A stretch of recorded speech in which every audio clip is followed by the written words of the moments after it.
And our bet slips coming up. The new segment. Before we get into bet slips, we have the podcast Parlay Locks. New segment on the show. Everybody's going to give their parlay lock for the weekend that they like, and we're going to take it together, and hopefully we win. But I'll start. UNC versus Wake Forest is mine, over 77.5. What I did was very analytic here for me. I went down the college line, and I saw which game was the highest over total, and I took it because Vegas is not going to get me to take an under. I'm going to take the over. Wake can't stop anybody. UNC can't stop anybody. Both offenses are really good, so I'm going to take the over 77.5. Trey, it looks like you're the next game. Yeah, I'm going to go with James Madison minus 7.5. They came into the top 25 rankings for the first time in a while 2 weeks ago, and I've lost 2 games in a row, and I've kind of struggled. But I'm going to go them with minus 7.5 here. James Madison is 9-0 ATS in our last 9 games versus teams with losing records. Old Dominion is 0-4 ATS in our last 4 home games, and Old Dominion is 1-5 ATS in the last 6 games overall. Very nice. I think James Madison is the best team in their conference. I think they're in the Conference USA. So I think that they should win this game by a touchdown easily. So I'm not worried about the extra half point there. All right. And then Teats, Lions versus Bears. Over 48.5 looks like. Oh, yeah, lock it in, dude. I mean, Justin Fields has just shown that he can actually produce some points for the offense. He's absolutely electric on the run. I did not expect him to be able to be putting up running back numbers. Now, let's not get going with the whole he's a running back, not a quarterback. This isn't Lamar Jackson over here. And, dude, the Lions offense, they've been off. Like, they've been off the same page for a while. I think they can lock it in. Everyone's getting healthy. Lions offense, there's no defense there. Bears offense is coming alive. 49 points is not a lot. Yeah, I agree with that. And so does Brett. He says Bears over. He bet it last week, and he says, let's run it back. I love that. It's a great bet. All right, let's move into our bet slips for this weekend's games. I guess I'm going first. Save the best for first. My bets this weekend, I have not on here, member picks. I'll be breaking down Kansas State versus Baylor and the Lions versus the Bears on bearsprofitplays.com. If you're a member, you'll get access to that. If you're not a member, all we do is give out free money over there. So become a member on bearsprofitplays.com. First game I'm going to get into is Iowa versus Wisconsin, the under 35.5. I've been praising overs all day long, but Iowa and Wisconsin are 2 of the worst offenses in college football. And again, as Vegas says, I'm going to challenge you for the over. They're challenging people on the under here. They want them to take the over. I'm going to take the under. I have a predicted score in the Big Ten game, 9-6 in this game. Wisconsin 9-6. And if it's available, take a no touchdown prop in this game just to make it interesting because nobody really wants to watch a 9-6 game. So take the no touchdown prop in this game to make it interesting for you guys. Washington versus Oregon, we already discussed. I'm on the over 72 and Oregon. LSU versus Arkansas, we already discussed, but I'm going to add LSU money line. They're going to win this game because they have to win this game. The line kind of worries me a little bit and all the money on LSU, but they're going to win the game. In the over 62.5, Dallas versus Packers, already discussed. Lock of the month, lock of the year, lock of the nation. In the NFL, Dallas -5. It'll probably be 4.5 by the end of this, but Dallas -5 for now. Commanders versus Eagles. Everybody lean in. Everybody get close to the camera. I'm going to say something. Somebody record it. Somebody clip it and ship it. The Eagles are a good football team. Now that I said that, I just want to vomit all over the place. But now I'm going to shit on them a little bit, okay? The Eagles this year are 8-0, right? Here's who they've beaten. The Lions by 3. Kirk Cousins in primetime. Carson Wentz, poverty. Trevor Lawrence, probably their best win of the year. Cardinals without D-Hop. Cooper Rush, electric but bad. Kenny Pickett, and Davis Mills. Now they get Taylor Heineke. Do they have an easy schedule? Yes, they do. So good job being 8-0 because your opponents suck. All right. Commanders +11. Dang. Commanders +11. Too many points with Heineke. Heineke has sparked magic in the Commanders' offense. I think they've won 3 in a row, haven't they? They lost last week, I think, barely. Yeah, that's a fluke game. It was against the Vikings. Yeah, that's a fluke game for Heineke. Also, Dan Snyder's selling the team, so they have something to play for now.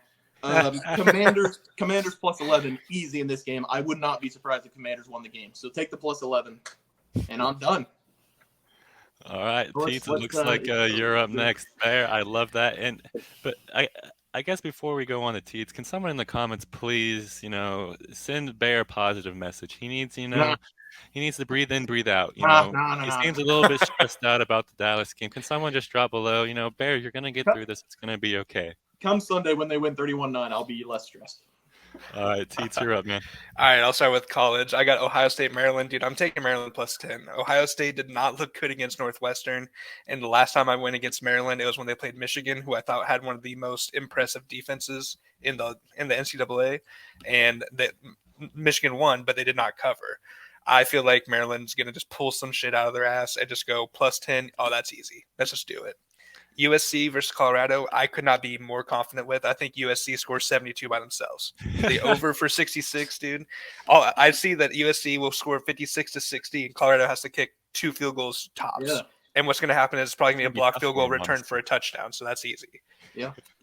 Over here on the NFL side, Lions Bears, we already talked about it, over 48.5. That's a lock for me. That's my best bet probably ever. And the Vikings Bills, we talked about it. I'm going Vikings plus 5.5 here. I didn't talk about any line earlier. Can we look at that comment real quick? Yeah. Hey, I said flip it and skip it. I'm fine with it. When the Eagles suck this weekend, it'll all be fine. And Cam, I don't know if you listened to the requirements. I said a positive message. All right, it's true. It's a true statement. But come on, he needs some love. That was probably about the best positive message he can give him. That's motivation for me to root for Dallas even more. That's fine. But yeah, Vikings Bills. I did not give a line with this one, but I am giving a line here. I'm taking Vikings plus 5.5. I think that it's going to be a back and forth game. I think the line did change. Did it? Yeah, I think it went changed by 2 lower. points. Yeah. Okay, so that's the Josh Allen effect, I guess. It is the Josh Allen effect. If Josh Allen plays, plus 3.5 then now. I think that the Bills minus 3.5 is a good play. If Josh Allen doesn't play, if it's Case Keenum, I think Case Keenum can be electric, but I think Vikings plus 3.5. If you wanted to buy a couple points, plus 5.5 is a pretty good bet. Yep. I like that one. All right, and then I'm going to finish this off. I'm going to start on the college side. I got K-State versus Baylor. K-State plus 2.5. Everyone knows I'm a big K-State fan, but that's not affecting me here. The trends don't lie. The underdog is 6-1 ATS in the last 7 games between these two teams, and the road team is 6-0 ATS in the last 6 games between these two teams. So, I'm a K-State fan. I wouldn't have made him on my bet slip if I wasn't confident on him. So I like K-State plus 2.5. They'll probably win in Baylor as well. And then my next college game is going to be Georgia versus Mississippi State. I'm going to go under the 53.5 here. The under is 4-0 in Georgia's last 4 games overall. The under is 4-0 in Georgia's last 4 games versus a team with a winning record. Their defense shows up against good teams. The under is 6-1 in Mississippi State's last 7 home games versus a team with a winning record. So whenever big teams go to Mississippi State, Mississippi State's defense shows up. So I'm going to go under 53.5 in that game. And then let's go over to the NFL side. I got the Cowboys versus Packers. I talked about the under 43 earlier. The trends are too good there. We all talked about them. The under is 5-1 ATS in our last 6 games in Green Bay. I'm just going to give that one. And then the under 40.5, this might be the lock. Neither of these teams are trying to win. Well, I guess that means that each team might score 40 in this game. Who knows? But I'm going to go under the 40.5 in the Colts versus the Raiders. The under is 8-0 ATS in the Colts' last 8 road games. The under is 11-1 in the Colts' last 12 games versus the AFC opponents. And the under is 6-0 in the Colts' last 6 games following a loss. If you go and look at this on the trends for under in the Colts, it's a lot of 10-0, 9-1, 7-1, 6-0. Their team has not been good scoring the ball this year at all. The Raiders have struggled. They got shut out 2 weeks ago in New Orleans. So I don't think our offense is good at all. I'm a Raiders fan. So I'm going to go under 40.5 there as my final lock. Yeah, and that toilet bowl is going to be fun to watch because the Colts hired a player as their head coach. So we'll see how that works out. I love Saturday. Yeah, Jeff Saturday. So, and I think they're bringing back, I think Reggie Wayne's the receiver coach, and they'll probably bring back Robert Quinn as the D-line coach. So, hey, I'm hoping they bring back Pat McAfee as special teams coordinator. Pat McAfee. Maybe Pat McAfee even punt. Who knows? Yeah. But, anyway, that's our show for today. If you guys enjoyed the content, make sure to like and subscribe. All of our links are in the description below. And remember, It's always easier to win bets with a bear on your side. We'll see you guys next time. See you guys.